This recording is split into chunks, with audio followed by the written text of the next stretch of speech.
So next point is IC565. It is most commonly used phased lock loop IC. It is a 14-pin dual inline package, that is DIP.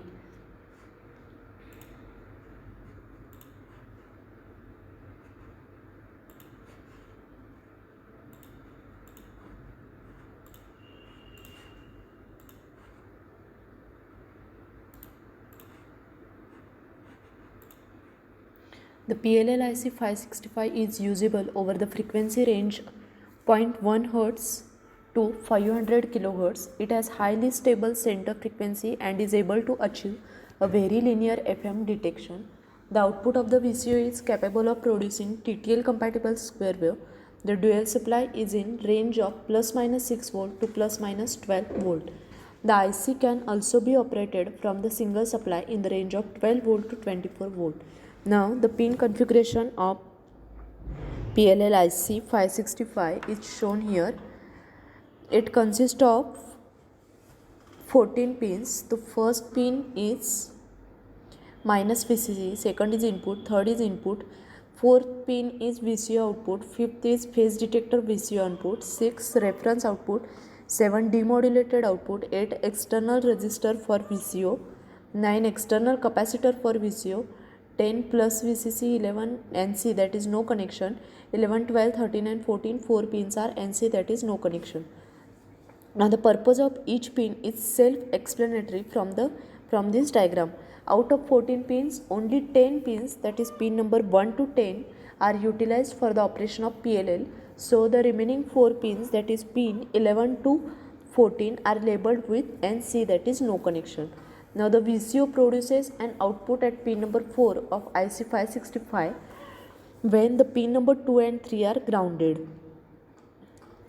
Mathematically, we can write the output frequency F out of the VCO as 0.25 divided by RC into VC. Now RC is the external resistor which is connected to pin number 8 and CV is the external capacitor which is connected to pin number 9. By choosing the proper values of RC and RV and CV, we can fix or determine the output frequency F out of VCO. The pin number 4 and 5 are to be shorted with an external wire, so the output of the VCO can be applied as one of the input of the phase detector. IC 565 has an internal resistance of 3.6 kilo ohm. A capacitor C has to be connected between the pin number 7 and 10 in order to make the low pass filter with the internal resistance.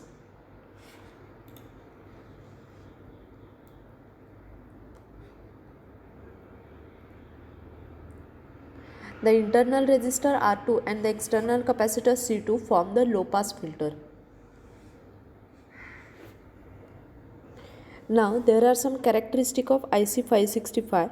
First is operating frequency range. So operating frequency range for this is 0.001 Hz to 500 kHz. Operating voltage range is plus minus 6 to plus minus 12 volt. Input level required for tracking is 10 millivolt RMS minimum to 3 volt peak to peak maximum. Input impedance 10 kilo ohm typically. Output sink current 1 milliampere typically. Output source current 10 milliampere. Drift in VCO center frequency FO with temperature is 300 ppm. Drift in VCO center frequency FO with supply voltage 1.5% per volt maximum. Triangular wave amplitude is typically 2.4 V voltage peak to peak at plus minus 6 volt supply voltage. Triangular wave amplitude typically 5.4 volt peak to peak at plus minus 6 volt plus minus supply voltage.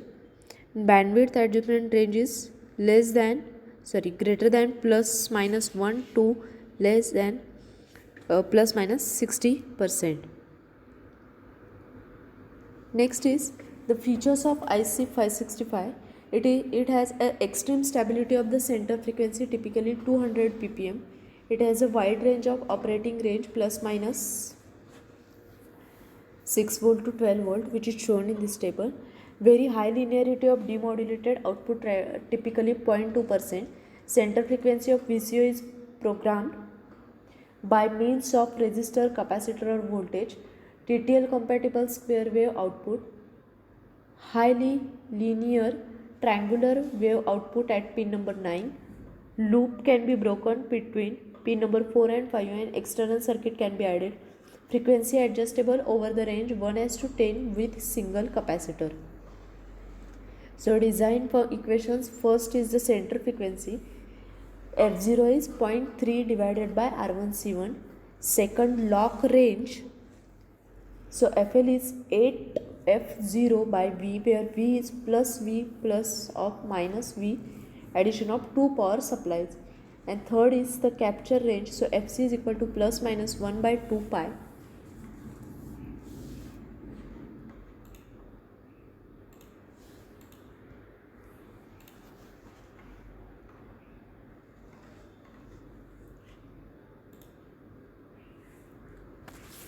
The next is applications.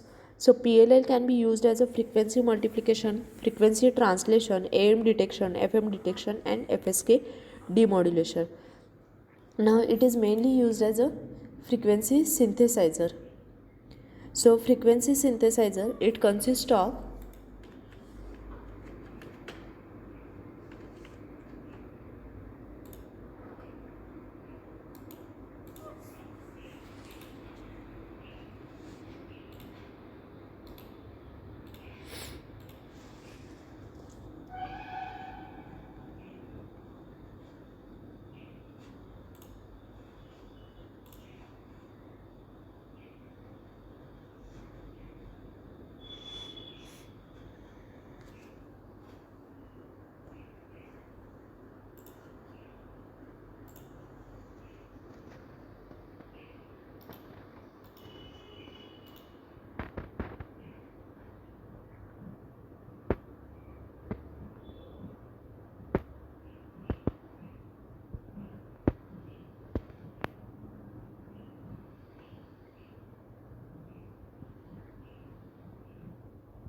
of crystal oscillator divided by M network, phase detector, low pass filter, error amplifier VCO and divided by N network. This is a block diagram of frequency synthesizer. Now its operation. The frequency synthesizer is supposed to produce an output signal, the frequency of which can be precisely adjusted to any value in the prescribed range. The output of the synthesizer should be stable. In order to ensure the stability of the output frequency, a crystal oscillator of the frequency F oscillator is used. The output frequency of the crystal oscillator is divided by M with the help of M network. Thus, the input frequency to PLL is F oscillator by M, which is shown in figure. The PLL will compare this frequency with the frequency at the output of divided by N network and it will try to adjust this frequency equal to F max by M. In order to obtain the same frequency F oscillator by M at the output of the divided by N network, the VCO frequency should be adjusted. So F VCO is equal to F oscillator N by M. In digital wireless communication network, PLLs are used to provide the local oscillator for up conversion during the transmission and down conversion during the reception. In most cellular handsets, this function has been largely integrated into a single integrated circuit to reduce the cost and size of the handset. However, due to the high performance required of base station terminals, the transmission and reception circuit are built with discrete components to achieve the level of performance required. The GSM local oscillator module are typically built with frequency synthesizer integrated circuit and discrete resonator VCOs.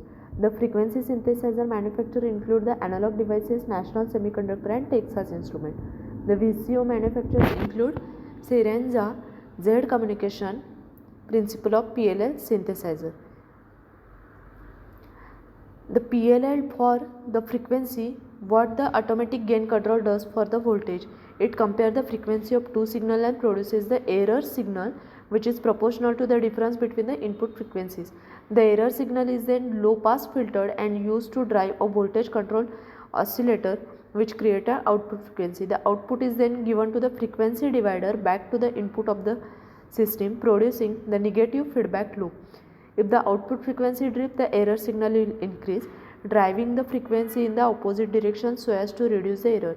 Thus, the output is locked to the frequency at the other input.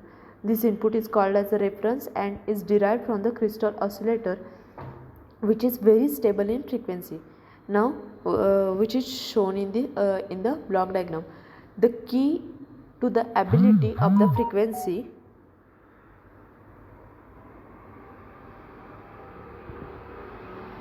The key to the ability of frequency synthesizer to generate multiple frequencies is the divider placed between the output and the feedback input. This is usually in the form of digital counter, with the output signal acting as a clock signal.